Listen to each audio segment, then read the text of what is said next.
अस्सलाम वालेकुम दोस्तों, मैं हूं परवेज संदीला। दोस्तों, पाकिस्तानी सियासत में आपने बड़े बड़े जोकर देखे होंगे, बड़े बड़े ऐसे बिगड़े हुए शहजादे देखे होंगे जो पैसे के जोर पर जाती असर और रसूख की वजह से सियासत में आ गए, लेकिन उनका रवैया सियासतदानों वालों में रहा।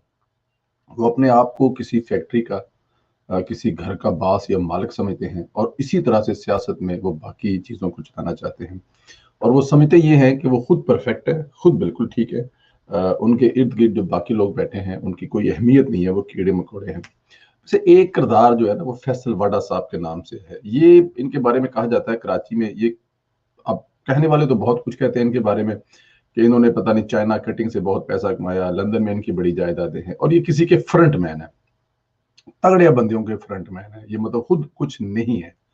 कराची में अगर देखा जाए तो ये जिस शायान शान से घूमते हैं, पुलिस की गाड़ियां आगे पीछे लेके, मोटरसाइकिल लेके, फिर इनको जिताया गया था शहबाज शरीफ साहब के मुकाबले में। ये जीत नहीं सकते थे। जब इनको टिकट दिया गया और कहा गया, शहबाज ने कहा यार मैं शहबाज शरीफ की कर दो, यार तुम सिर्फ इलेक्शन लड़ो बाकी काम हमारा है, तो वो जिताया। फिर जब जाहिर है इनकी दो नंबरी सामने आई तो वहां से उनको डी सीट करवाया गया, इस्तीफा दिलाकर वहां से दोबारा इनको सेनेटर बनाया गया। लेकिन इनकी जो काबिलियत है ना वो ये है कि कभी कहते हैं 500 बंदा टांग दो, 500 बंदों को सरेआम फांसी दे दो, ये मुल्क ठीक हो जाएगा।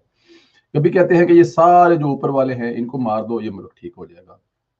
अब कल परसों से जो उनकी नई थ्योरी है, कभी वो कहते हैं कि 2 वीक में इतनी जॉबें हो जाएंगी कि लोग जॉबें ढूंढते फिरेंगे, और अगर ऐसा नहीं हुआ तो मेरी तिक्का बुट्टी कर देना। बहुत सारी उनकी मशहूर कहानियां हैं, लेकिन कल से उनकी एक नई थ्योरी चल रही है।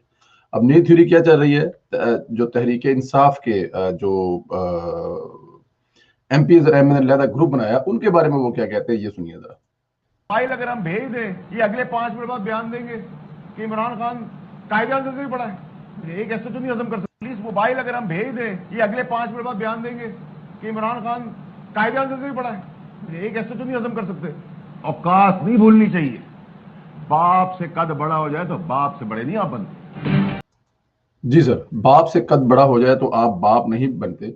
एक जो पुलिस की वैन है वो भेज दें तो ये कायदे से बड़ा लीडर कहेंगे इमरान खान साहब को। दोस्तों, आपको क्या लगता है, कैसा है? क्या ये पाकिस्तानी सियासतदानों को थोड़ा अंडर एस्टिमेट नहीं कर रहा है?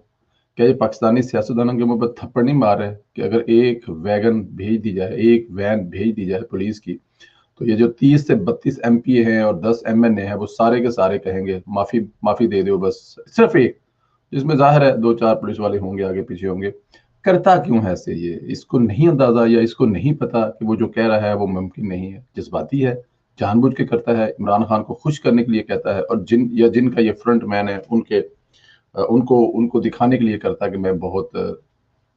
दोस्तों, ऐसे लोगों का इंजाम क्या होता है? ये लोग एक हादसाती तौर पर पैसे के बल बोते पर सियासत में आते हैं, और जब ये टर्न्योर खत्म होता है तो ये हमेशा के लिए निशाने इबरत बन जाते हैं।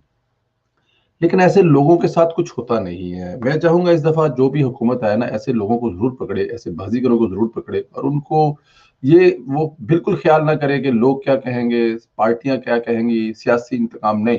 पूरा प्रॉपर इन लोगों का ऑडिट किया जाए, इन लोगों को चेक किया जाए, पैसे आते कहाँ से हैं, पैसे गए कहाँ हैं, सब कुछ करने के बाद इनको जरूर सजा मिलनी चाहिए। वरना होना क्या है कि ये इसी तरह सिलसिला चलता रहेगा और इसी तरह होता रहेगा। कोई पूछने वाला नहीं होगा, कोई इनसे बात करने वाला नहीं होगा, और ये फिर दोबारा इसी तरह से आएंगे और इसी तरह से मुझे और आपको गालियां निकालते रहेंगे। जब इमरान खान साहब से ये 32 के 32 एमपीए आजाद हैसियत में मिले थे तो ये हीरो थे, और आज ये जीरो हैं।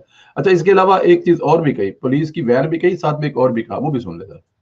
ग्रुप की एक एसएचओ की मार है, अभी आपको बता रहा हूं, एक एसएचओ। वैसे you are really underestimate I am Pakistani really politics confident what I am saying. आप really underestimate Pakistani politics, Pakistani politicians. Sir Kashif साहब, अगर दोबारा दोबारा सुने जरा। पूरी ग्रुप की एक एसएचओ की मार है, अभी आपको बता रहा हूं, एक एसएचओ। वैसे you are really underestimate I Pakistani am really politics. Confident what I am saying. आप really underestimate Pakistani politics, Pakistani politicians. एक एसएचओ की मार है, 32 लोग जिनमें 32 एमपीए और 10 एमएनए, सिर्फ एक एसएचओ। ये सोचते ऐसे हैं फैसल वाडा साहब, लेकिन मेरे ख्याल में ये काशिफ बासी बात ठीक है, ये अंडर एस्टिमेट कर रहे हैं, ऐसा नहीं है। ये 32 अगर निकल गए तो पंजाब का वज़ीर आला नहीं रहेगा, और ऊपर से अगर 10 निकल गए तो इमरान खान साहब वज़ीर आज़म नहीं रहेंगे। हाँ, ये सेनेटर जरूर रहेंगे, क्योंकि जो ये मुल्तहिब हो गया ना, ये कहीं नहीं जाएंगे। अगर हुकूमत टूट भी गई, हुकूमत खत्म भी होगी, तो ये सेनेटर रहेंगे। ये हैं वो लोग जो इमरान खान को मरवाने का पूरा प्लान करके बैठे हैं। ये हैं शाह महमूद कुरैशी साहब है, जो कहते हैं कि जो लोग इमरान खान के साथ नहीं है उनके लिए पार्टी में कोई जगह नहीं है। तो डेफिनेट अखलाकी तौर पर तो इमरान खान साहब की हैसियत कोई नहीं रही ना। उनकी अपनी पार्टी के 10 लोग उनसे हाथ कर गए, और पंजाब में 32 लोग, तो फिर अखलाकी तौर पे तो उनकी कोई अहमियत नहीं रही।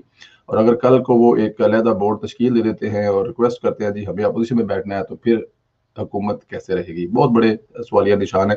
लेकिन मेरा ख्याल में ये सारा कुछ खुद ब खुद नहीं हो रहा, सारा कुछ किया जा रहा है, सारा कुछ करवाया जा रहा है। इमरान खान साहब को झटके पे झटका दिया जा रहा है, और इमरान खान साहब बहुत थोड़े दिनों के लिए हमारे साथ हैं।